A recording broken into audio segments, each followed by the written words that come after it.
NFL Talk with Elite Wages.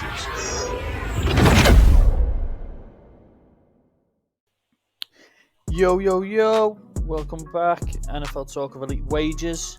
Back with another episode. This one is my second episode of the week. It's NFL Week 7.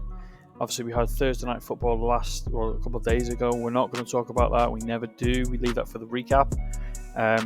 Thursday Night Football was Thursday Night Football. And honestly, I think I'm just going to go straight into these plays. There's not much to talk about in between. So let's just get into it.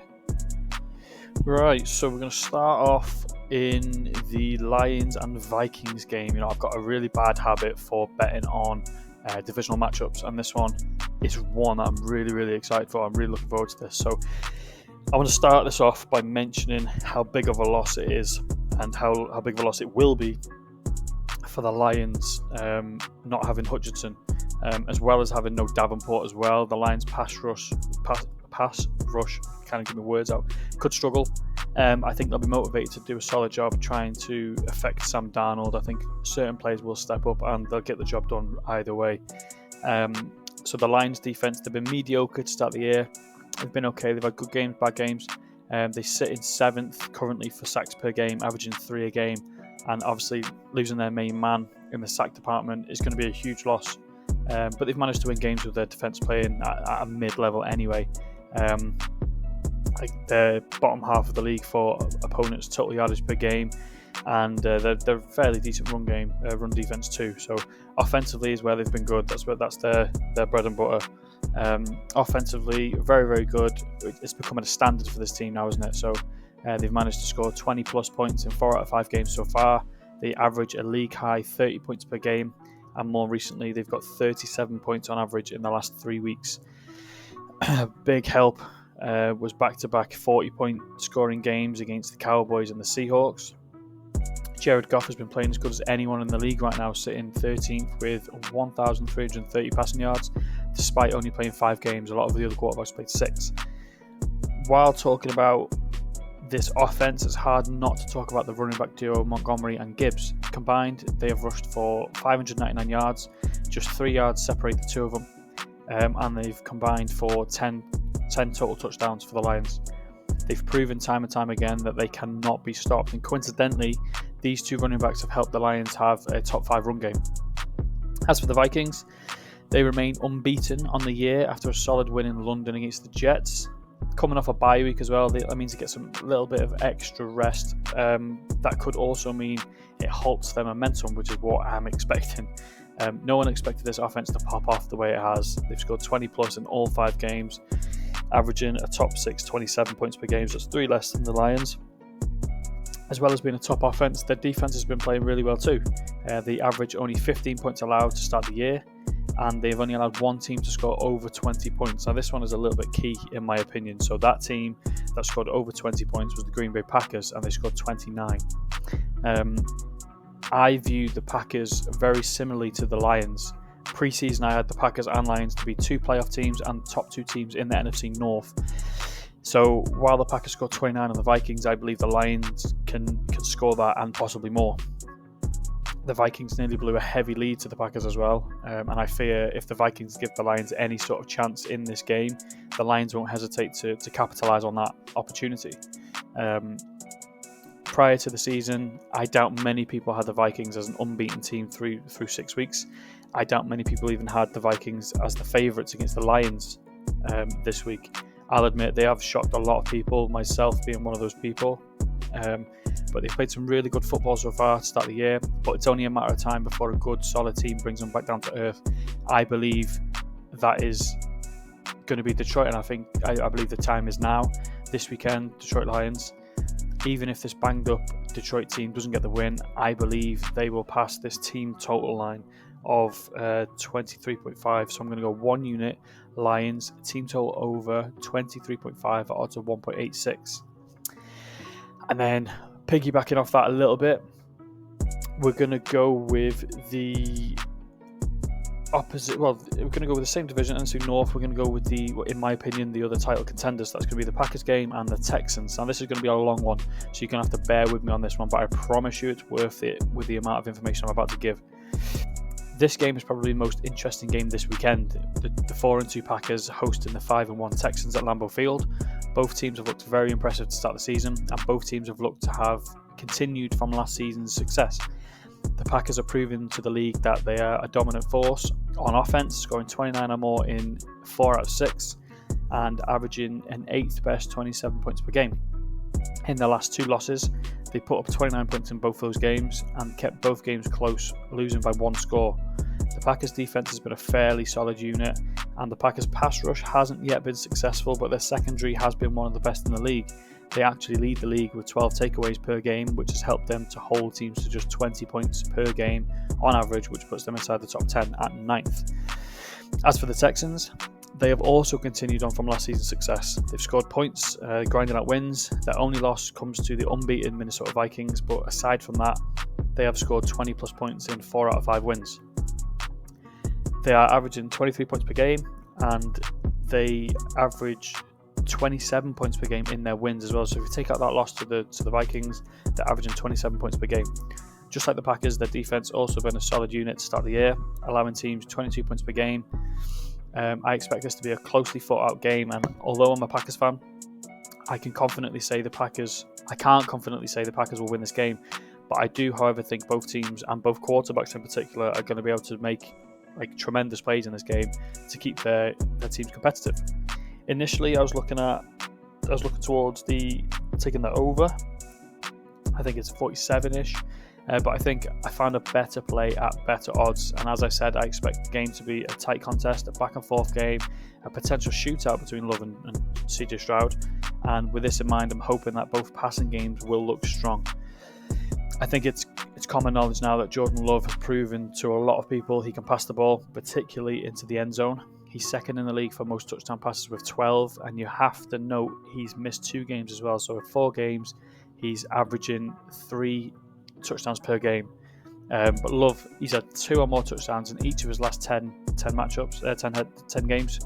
And in 14 of his last 15 games, averaging 2.4 touchdowns in those 15 games as well. On the opposite side, CJ Stroud, he's had 10 touchdowns on the year, which ranks him just behind Love in 5th. He's averaging 2 touchdowns per game, but he's actually only scored multiple in 3 out of 6. As I mentioned earlier, both defenses are looking good, but both defenses have been susceptible to allowing other teams to score points and throw touchdowns.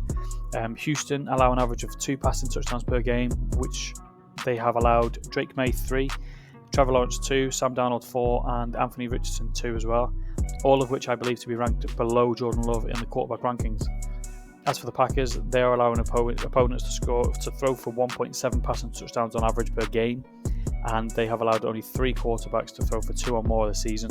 The Texans allow a touchdown on just under 70% of opponents' red zone trips, and the Packers actually score inside the red zone 50% of the time. On the flip side, the Packers allow a touchdown on 57% of red zone trips, but the Texans score on 75%. So there's a bit of a contrast, a bit of a flip on both sides there. I'm fully expecting both quarterbacks to shine in this game, essentially, and that's exactly why I'm going to back over 3.5 passing touchdowns during this game. It is these kind of games where quarterbacks step up, they shine in the spotlight, and I don't think either Love or Stroud will shy away from this opportunity. Both quarterbacks, they're more than capable of throwing 2 touchdowns each, if not more. I expect this prop to hit fairly easily, so we're going to go 1 unit, Packers and Texans over 3.5 passing touchdowns at odds of 2.05, so just under double money there. Okay, so next up is the Seahawks versus Falcons game, and honestly this is another game that I see going very similarly to the Packers and Texans game, especially in terms of both being able to score points. My struggle with this game though is where the points are going to come from. Obviously in the Packers and Texans game, I'm predicting that the quarterbacks are going to play a huge role. In this one, it could come from either quarterback. Both of them are playing really, really well. It could also come from the run game. Bijan Robinson and Walker, Charbonnet, whoever gets the nod, they're all playing fairly well as well, and they're all getting themselves some touchdowns. So I struggle to think about where the points are going to come from. The Seahawks have scored 20 plus in all 6 games so far to start the season. They're actually averaging 24 points per game. The Atlanta Falcons have also scored 20 plus points in 4 out of 6 of their games this season, and they're also averaging 24 points a game. So both teams averaging 24 points per game, consistently hitting 20 points as well. Both defenses are a little bit shaky. The Seahawks are allowing 25 points per game to opponents. They've allowed 5 of 6 teams to score 20 or more, and the exception in that was Miami without Tua. So again, take that with a pinch of salt. The Falcons, they're allowing an average of 22 points per game, and they've also allowed 5 of 6 of their opponents to score 20 plus points. So all in all, it's a very, very close game on paper, and it's hard to split the two teams. The game total has been set at 51 points, which I think is obviously doable. Both teams are very, very capable of hitting this, but it's a little bit high for my liking. So I actually think 51 is probably right on the money if you look at averages and things like that and how they've been playing. But if you haven't noticed the consistency that I've mentioned so far, I'm going to read you in on it. So both teams have consistently been able to score 20 points, and they've consistently allowed 20 points. The Seahawks 5 and 6 for both teams to score 20 plus, and the Falcons are 4 and 6 for 20 plus for both teams. Both quarterbacks are playing exceptionally well at the moment. Geno averaging over 320 yards in his last 5 games. Cousins averaging 288. And both teams have a solid running back room, as I mentioned before. Bijan Robinson and the Falcons are averaging 113 rush yards per game. And Walker, Charbonnet and the Seahawks are averaging 96, meaning both teams are able to move the ball downfield regularly and often. Both defenses are averaging 2.7 touchdowns per game, and both offenses are averaging a little over 2.3 passing touchdowns as well. I could go on and on and on and on and on about point scoring and stats and things like that to back this, but all in all, I believe this is I think it's the best bet to target in this game, and I think it's both teams are going to score 20 plus points. So we're going to go 1 unit for the Falcons and Seahawks. Both teams to score 20 plus points at odds of 1.74. The next game, where's the next game on this list? Commanders and Panthers game. So I remember when I actually initially looked at this game, I thought, 50 points. I think it's 51 point. It looks extremely high, as I mentioned in the Falcons and Seahawks. 51 is probably the ceiling that I'm looking at. So 50 points, I thought was extremely high for this matchup. First off, you think about the Commanders and how high scoring they've been, and the Panthers, and they're not the best team in the world. So the Commanders have looked solid so far this season, but when I dove in a little more, I really like the chances of this game going over. Jaden Daniels, he started his rookie campaign. He's arguably rookie of the year. He's definitely at the top of the ranks for that. I don't normally tend to mess with game totals that are this high for obvious reasons. That they're very, very high. If one team dominates, they tend to take the foot off the gas and run the ball, wind the clock down. But the Commanders, they've been a team I've watched closely for a number of weeks to start the season. 4-2 Commanders, they've started off as one of the hottest teams in the league. They've scored 20 plus points in all 6 games, and they've had 3 games with 30 plus, which they got 34, 42 and 38. The Commanders, they're averaging 29.7 points per game, which is 3rd best in the league, but they have improved on that in the last 3 games, increasing it to 33 points per game. They're also averaging 3.7 touchdowns per game.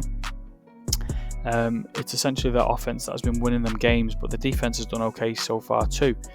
They've allowed 3 teams to score 30 or more points, which were the Ravens, who got 30, Bengals got 33, Buccaneers got 37, and they're averaging 24 points allowed per game. The Commanders, they've been involved in 4 games going over 50 points to start the year.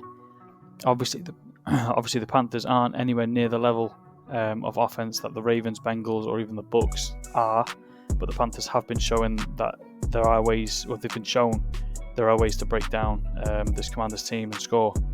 So over to the other side, the Panthers actually haven't been too bad in recent weeks.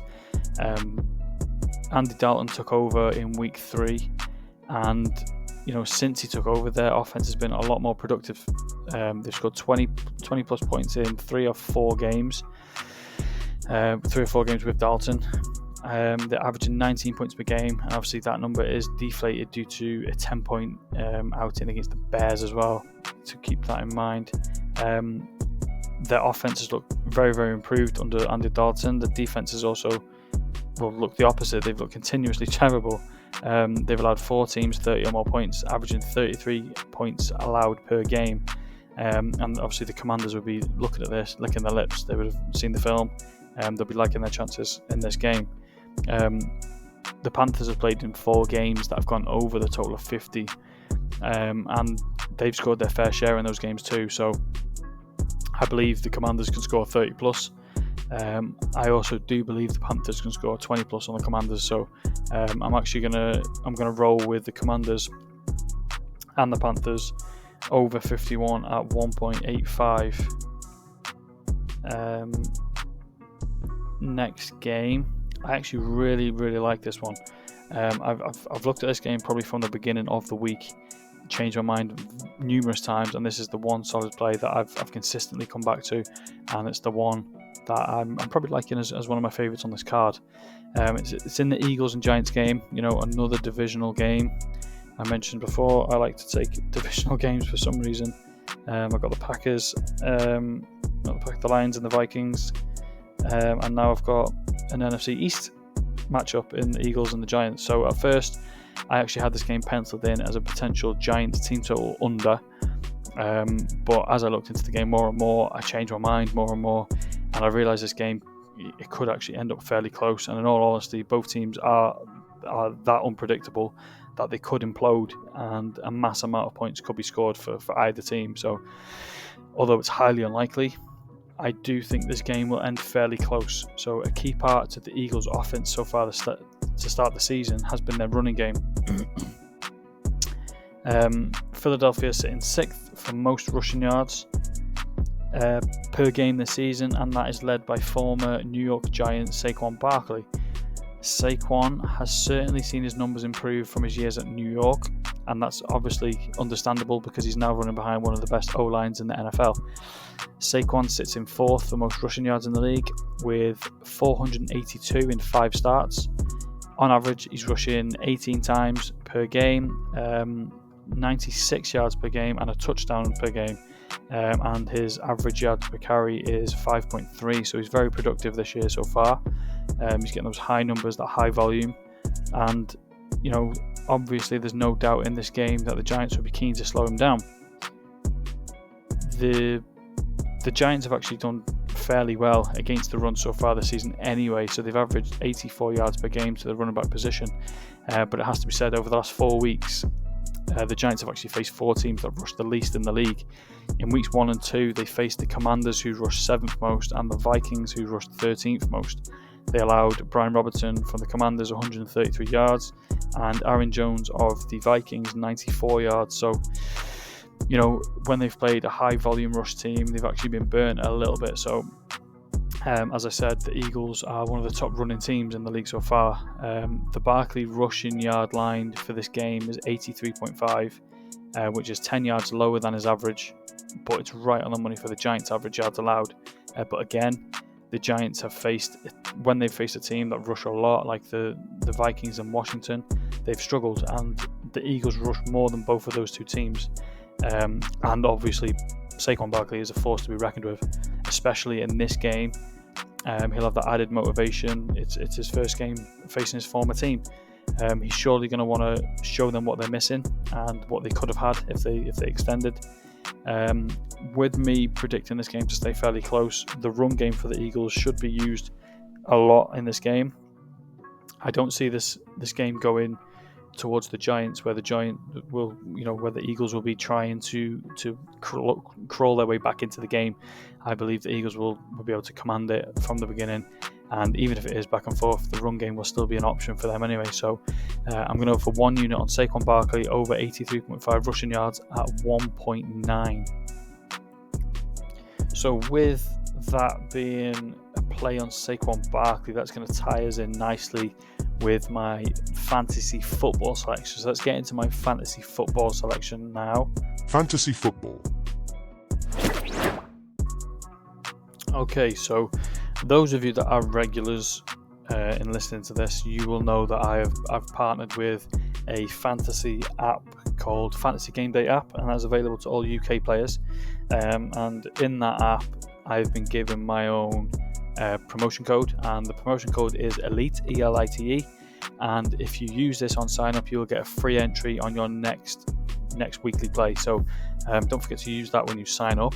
And the point of this is it's basically a fantasy football app, a daily fantasy football app, and you get to become the GM of your own team. So you get to pick a quarterback, running backs, wide receiver, tight end. You get a flex position, and you get a captain slot. And that captain slot will give you double points. So whichever you put in that position, you need to make sure it's going to be the highest player in the whole week to get double points. Okay, so my job in this little segment that I've made here is to give you my best advice, my best picks for who I'm going to be picking this week as my captain slot, so the double points.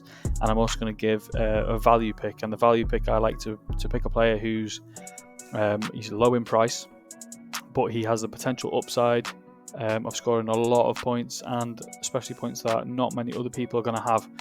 I sort of tend to think outside the box, and I take chances on these players, low risk, and it saves money for you to build out the rest of your team with those all important expensive players. So we're going to go with my captain pick first, and I just mentioned him. It's going to be Saquon Barkley, who's the running back for the Eagles, and he's going to cost you 7,000 in this in fantasy football. So I'm going to piggyback off of what I just said about Saquon Barkley, and I'm going to use him as my captain this week.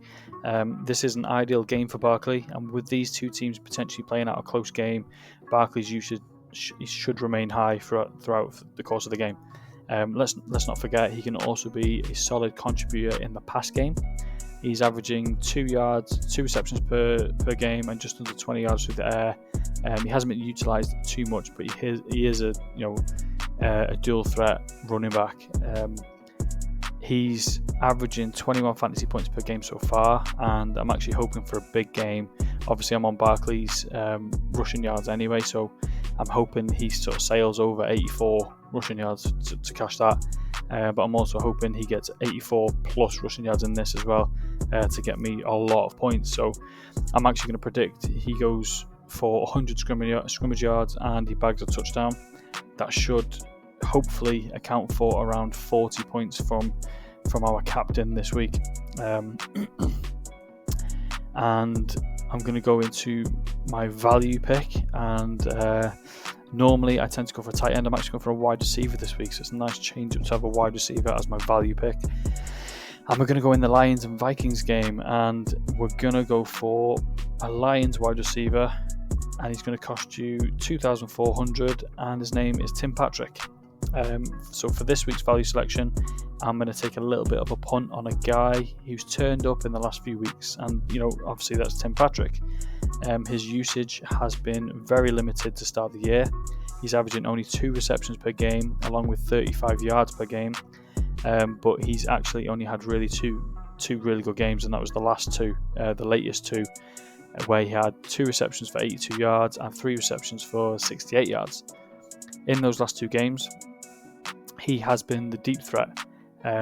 He's often overlooked due to lining up next to Williams and St. Brown, but he's averaging 24 yards per catch in the last 2 weeks.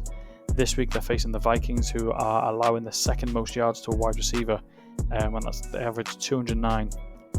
It's a little bit of a risky one, but I think he's got an ideal matchup this week, and he's obviously got potential upside. His usage is increasing week to week, and this Bears team is looking unstoppable at the moment. So I think Tim Patrick is going to get. I think he's going to get a fair few receptions and yards in this week. So he's a cheap play for the roster.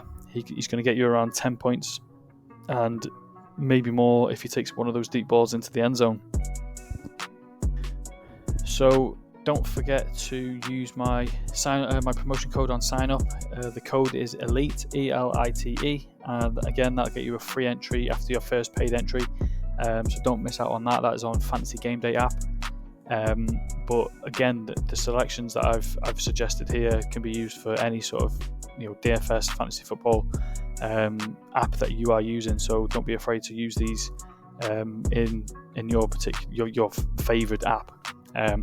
But with fantasy football done and dusted, I'm going to move on to Sunday Night Football.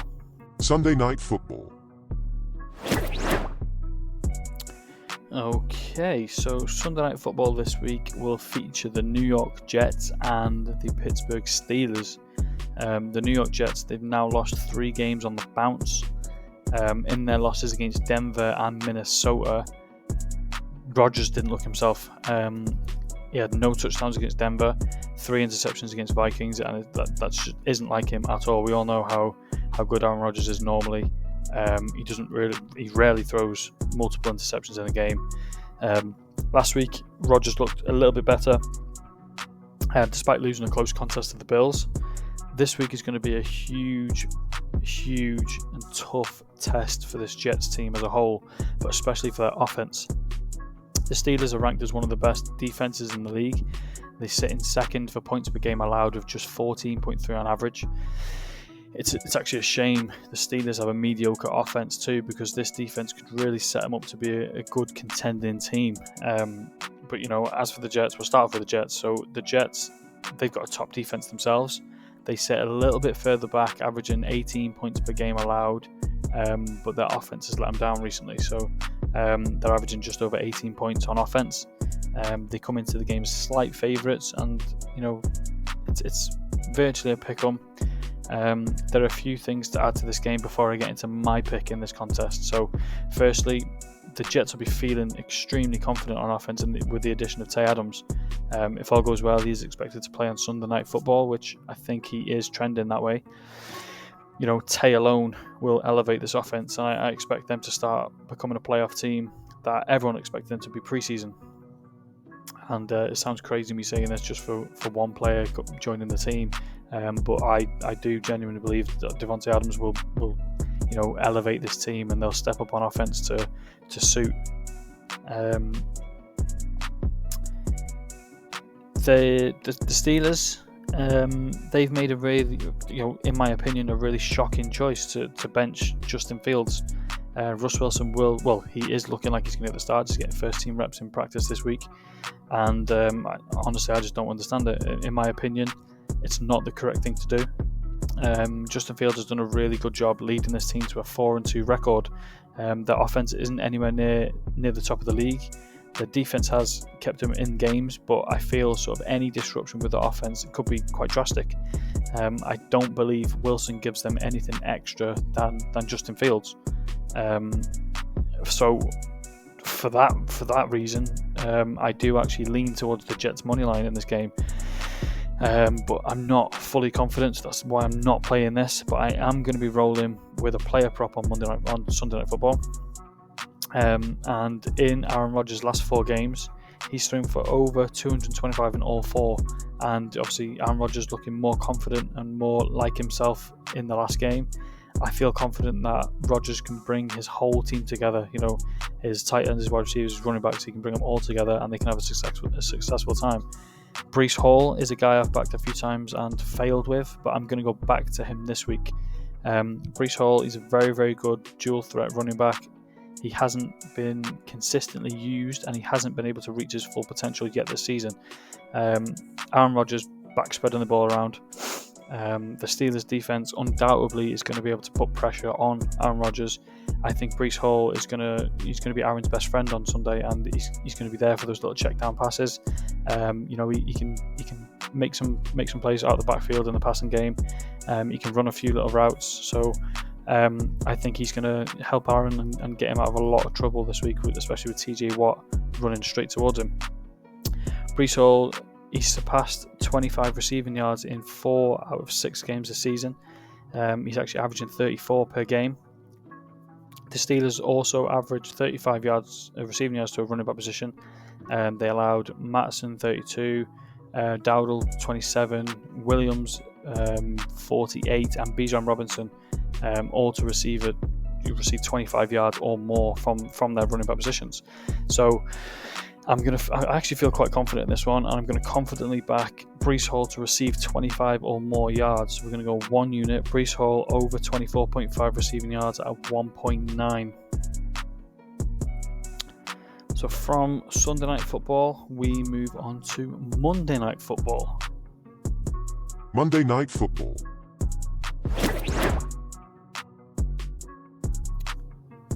So for this week, we again have two Monday Night Football games, but I'm going to hone in and I'm going to go to the Baltimore Ravens and the Tampa Bay Buccaneers game.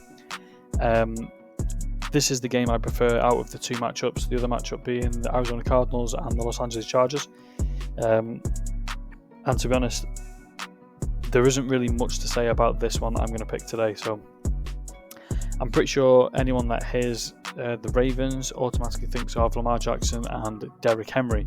And I'm pretty sure that everyone hears the name Derrick Henry will think of 100 yards rushing and a touchdown. A lot of people thought he would have dropped off slightly after moving to Baltimore. It looked as though he was going to be, in a supporting role. But through 6 weeks in the NFL, Henry leads the league in rushing attempts, rushing yards, and touchdowns. He averages 117 rushing yards, 19 carries, and a touchdown in each game. Because of this, the Ravens are the number one rushing team in the NFL in all major categories. Derrick Henry's hit 100 yards and a touchdown in 3 of his 6 games so far, and he's just looking like a complete unstoppable force. His rushing yard line in this game has been set to 83.5, and Henry has had this number in 5 straight games. As I said, he's averaging well over 30 yards more than his line, and Henry's opponents on Monday Night Football will be the Tampa Bay Buccaneers. Tampa Bay currently allow an average of 77 rushing yards to a running back and 1.3 rushing touchdowns per game, but they haven't yet faced anyone like Derrick Henry. The Bucs did allow Saquon Barkley 84 yards and Jahmyr Gibbs 84 yards as well a few weeks back, but aside from those two, they've not played anyone sort of near the caliber of Derrick Henry. Obviously, Derrick Henry's on another level. The Ravens are favoured by 3 points in this game. If the game script goes to plan, the Ravens should be able to close out this game, utilise Henry's run game to close it out. I'm going to take a punt on this one, and it's going to be a plus money play, and I'm going to go and back Derrick Henry to go big in this game for the Ravens. We're going to buy down Henry's yardage a little, and I'm going to buy back Derrick Henry to go over the rushing line of 74.5 and score a touchdown, and that is something he has been able to do in 5 straight games this season. So it's going to be a little same game parlay. We're going to go one unit, Derrick Henry over 74.5 and over one or more touchdown, and that's going to be odds of 2.15. So I'll do a little breakdown of all the plays I've got so far. All the plays I've got for this week. The Lions team total over 25.5 at odds of 1.86. Packers and Texans over 3.5 passing touchdowns at 2.05. Falcons and Seahawks both score 20 plus at 1.76. Panthers and Commanders over 51 points at 1.85. Barkley over 83.5 rushing yards at 1.9. Breece Hall over 24.5 receiving yards at 1.9. Henry over 74.5 and a touchdown at 2.15. Okay, so that brings us to the end of this episode. I hope there's a lot of information here to be gained, and I hope a lot of you have gained that information that I've given out. Hopefully you all feel confident in tailing my plays with me. Let me know in the comments if you are tailing, which one's your favourite, what you're taking personally. I'd love to know what everyone else is feeling for these games this week. So I want to thank everyone for making it this long, for listening for the episode the whole way through. Appreciate every single one of you. Again, as always, remember to like, subscribe, share. I will post my Linktree link in the description below, and that will have my Twitter, Spotify, Apple Music, Amazon Music, Fantasy Game Day app as well. Remember, use code ELITE. It's got the Discord link in there, which the Discord is 24-hour chat. Me and my boy DCB, we've run that together, and we're constantly dropping plays before the lines move, things like that. Loads and tons of information to be gained in there. So yeah, join the Discord, and so hope everyone has a great weekend. I'll see you all next Wednesday for the recap episode on my Thursday night pick for NFL Week 8. And so have a good weekend. See you later. See you next week. Catch you later.